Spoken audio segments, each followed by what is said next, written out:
Boa noite, muito bem-vindos, muito amor para todos. Vamos começar com o livro Agenda Cristã de André Luiz, Nas Conversações. Evite os assuntos desconcertantes para o ouvinte. Todos temos zonas nevrálgicas no destino, sobre as quais precisamos fazer silêncio.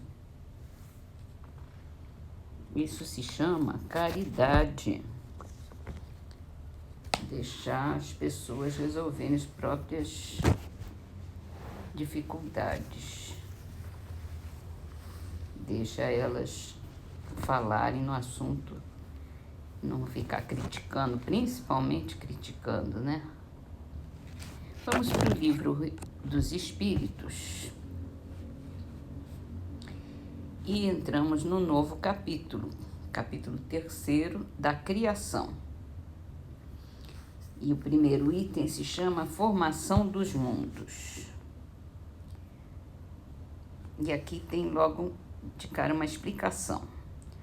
O universo abrange a infinidade dos mundos que vemos e dos que não vemos.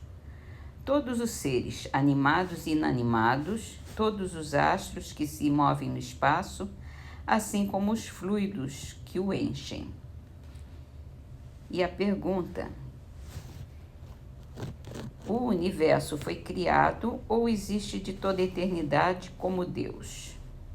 Fora de dúvida que ele não pode ter se feito a si mesmo. Se existisse como Deus de toda a eternidade, não seria a obra de Deus.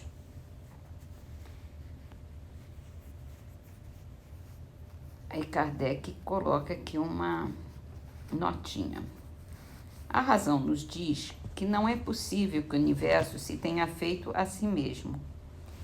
E não podendo também ser obra do acaso, há de ser obra de Deus.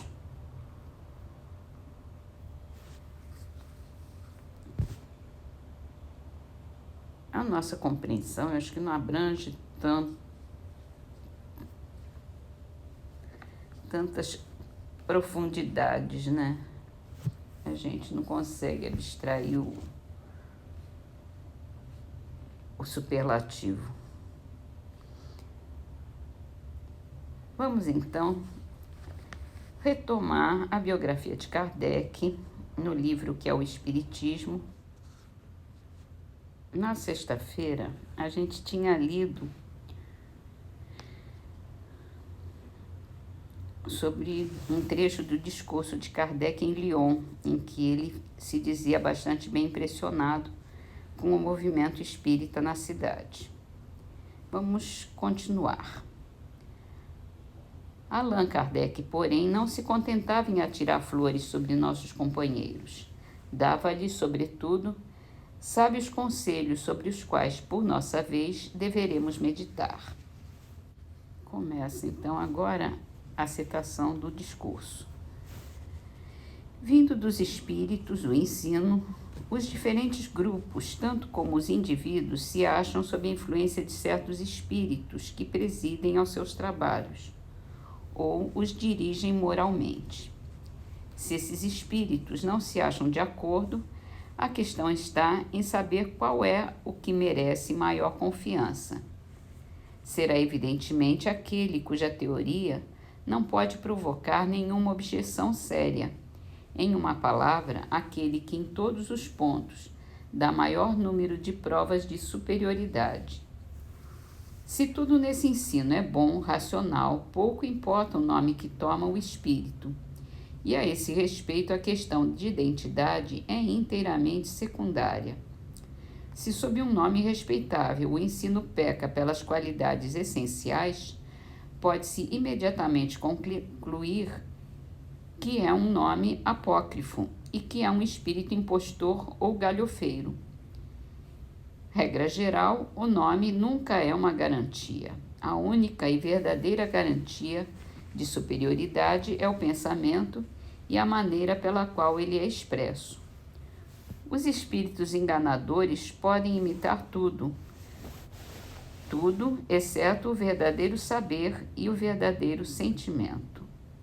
Muitas vezes acontece que, para fazer adotar certas utopias, alguns espíritos fazem alarde de um falso saber e pensam em pô-las, escolhendo no arsenal das palavras técnicas tudo o que pode fascinar aquele que é facilmente crédulo.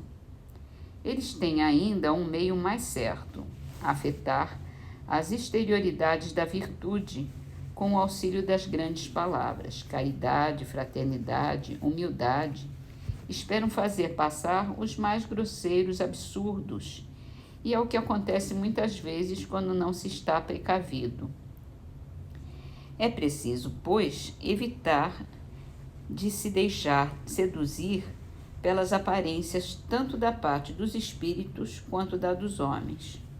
Ora, eu confesso, aí está uma das maiores dificuldades. Mas nunca se disse que o espiritismo fosse uma ciência fácil.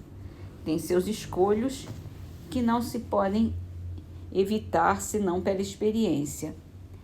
Para escapar à cilada, é preciso, antes de tudo, fugir ao entusiasmo que cega, ao orgulho que leva certos médiuns a se acreditarem os únicos intérpretes da verdade. É preciso que tudo seja friamente examinado, maduramente pesado, confrontado, e se desconfiamos do próprio julgamento, o que é muitas vezes mais prudente, é preciso recorrer a outras pessoas, segundo o provérbio, que 4 olhos veem melhor do que 2. Só um falso amor próprio ou uma obsessão podem fazer persistir em uma ideia notoriamente falsa e que o bom senso de cada um repele.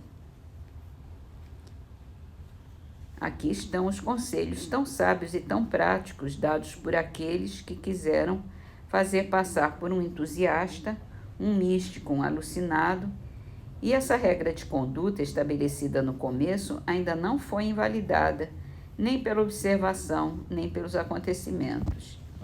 É sempre a vereda mais segura, mais prudente, a única a seguir por aqueles que se querem ocupar do espiritismo.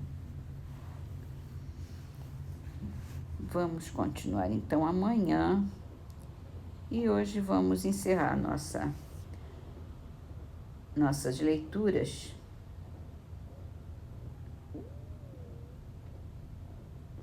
com o livro Poetas Redivivos,